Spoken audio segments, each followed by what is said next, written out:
ഇതുവരെ കണക്കനുസരിച്ച് പോലീസിൻ്റെ കണക്കനുസരിച്ചിട്ട് 51 ലക്ഷം തീർത്ഥാടകർ ഇവിടെ എത്തിയെന്നാണ് കണക്ക്.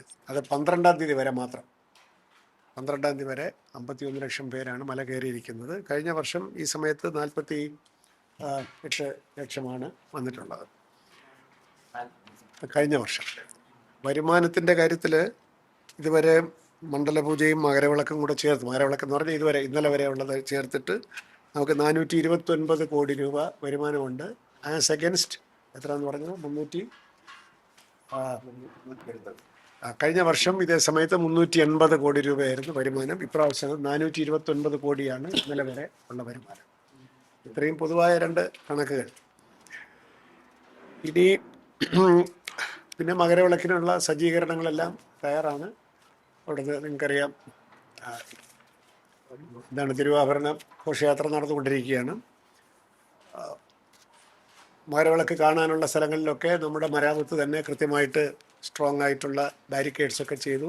ബാക്കി കാര്യങ്ങളൊക്കെ നടന്നുകൊണ്ടിരിക്കുന്നു. എങ്കിലും എരുമേലി വഴിയുള്ള കാനനപ്പാതയിൽ കുറച്ച് ആളുകൾ കൂടുതലാണ്. അതുകൊണ്ട് ചില നിയന്ത്രണങ്ങളെല്ലാം ഉണ്ടവിടെ. എങ്കിലും കുറേശ്ശെ ആളുകളെ കയറ്റിക്കൊണ്ടിരിക്കുന്നു. വേറെ പ്രശ്നങ്ങളില്ല. അവർക്ക് ഉള്ള ഉച്ചഭക്ഷണമെല്ലാം ഇവിടെ കൊണ്ട് കൊടുക്കുകയും ഒക്കെ ചെയ്തിട്ടുണ്ട്. പിന്നെ നാളെ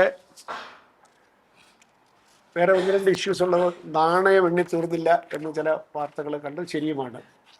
ഈ കോയിൻസ് എണ്ണി തീരുന്നില്ല. അത് ഇടയ്ക്ക് നിർത്തി വെച്ചിട്ട് എണ്ണണമെന്നൊക്കെ ചിലർ പറയുന്നുണ്ട്. അങ്ങനെയില്ല, നിർത്തി വയ്ക്കുന്നില്ല. കൂടുതൽ ആളുകളെ കൂടി പല സ്ഥലത്തു നിന്നും ക്ഷണിച്ച് വരുത്തി, ജോലിക്കാരെ ക്ഷണിച്ച് വരുത്തിയിട്ട് അഗ്രസീവായിട്ട് 20-ാം തീയതി കൊണ്ട് തന്നെ നാണയം വെട്ടി തീർക്കാനുള്ള ഒരു തീവ്രയത്ന പരിപാടിയിലാണ് എക്സിക്യൂട്ടീവ് ഓഫീസർ.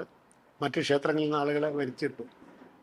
20-ാം തീയതി കൊണ്ട് തന്നെ നാണയം എണ്ണി തീരും എന്നാണ് പ്രതീക്ഷ. ഏറി വന്ന ഒരു ദിവസം കൂടെ എണ്ണേണ്ടി വരും. പിന്നുള്ളത് നാളെ ഹരിവരാസന അവാർഡാണ്.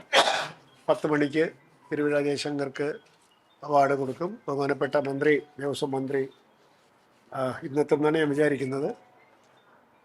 സ്ഥലം MP, MLA എല്ലാവരും പങ്കെടുക്കുന്ന പരിപാടി. ഇന്ന് തിരുവിഴ ജയശങ്കർ ഇവിടെ വന്ന് നാദസ്വരം വായിക്കുന്നുണ്ടോ ഉണ്ടെന്നിങ്ങനെ പറഞ്ഞിട്ടുണ്ട്. വന്നിട്ടില്ല ഇതുവരെ. വന്നാൽ അദ്ദേഹം ഒരു ചെറിയ പരിപാടി അവതരിപ്പിക്കും. നാളെ പരിപാടി അവതരിപ്പിക്കാൻ സമയമില്ല. അപ്പോൾ നാളെ 10 മണിക്കാണ് അവാർഡ്. അതിൻ്റെ ഗവൺമെൻറ് മറ്റ് ക്രമീകരണങ്ങൾ, അവാർഡ് തുകയൊക്കെ ആയിട്ട് ആളുകൾ തിരിച്ചിട്ടുണ്ട്. ആ പരിപാടി വിജയിപ്പിക്കണം.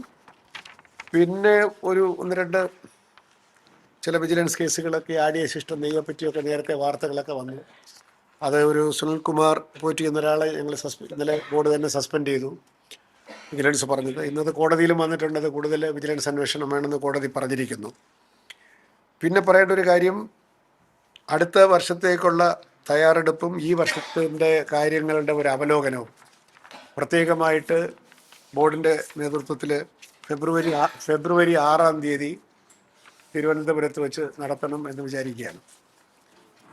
ഫെബ്രുവരി 6-ന് ഈ വർഷത്തെ നടത്തിപ്പിലെ അവലോകനവും അടുത്ത വർഷത്തേക്കുള്ള തയ്യാറെടുപ്പും ആദ്യമായിട്ട് ഫെബ്രുവരി മാസത്തിൽ തന്നെ നമ്മൾ ആരംഭിക്കുകയാണ്. അത് ഒരു പുതുമയുള്ളതും ആവശ്യമായ ഒരു കാര്യമായിട്ടാണ് ഞാൻ വിചാരിക്കുന്നത്. കാരണം പലപ്പോഴും നമുക്ക് പറ്റുന്ന കുഴപ്പം, സമയമുണ്ടല്ലോ എന്ന് വിചാരിച്ചിരിക്കുകയും ജൂലൈ, ഓഗസ്റ്റ്, സെപ്റ്റംബറൊക്കെ ആകുമ്പോൾ തുടങ്ങി പിന്നെ കയ്യിൽ കിട്ടാത്ത ദിവസങ്ങളൊക്കെ പോകും. അതുകൊണ്ട് ഫെബ്രുവരി തൊട്ട് തന്നെ ആരംഭിച്ച് കൃത്യമായ ഒരു പ്ലാനിങ്ങോടുകൂടി അടുത്ത വർഷത്തെ പരിപാടികൾ ചെയ്യണമെന്ന് വിചാരിക്കുന്നു. Individual departments, major departments like police, forest, health, KSRTC, water authority, electricity board, ഇവരെല്ലാം പ്രത്യേകവും ബോർഡ് ഈ അവലോകന യോഗത്തിന് മുന്നോടിയായിട്ട് കാണുന്നുണ്ട്. അവർക്ക് എന്താണ് പറയാനുള്ളതെന്നും കൂടെ കേൾക്കേണ്ടതായിട്ടുണ്ട്. ദേവസ്വംകാർക്ക് പറയാനുള്ളത് ഞങ്ങൾ കേൾക്കും. അങ്ങനെ ഫെബ്രുവരി 6-ാം തീയതിയോടുകൂടി അടുത്ത വർഷത്തേക്കുള്ള തയ്യാറെടുപ്പിൻ്റെ ഒരു പ്രാരംഭം കുറിക്കുന്നു എന്നുള്ളതാണ് ഒരു പ്രത്യേകത.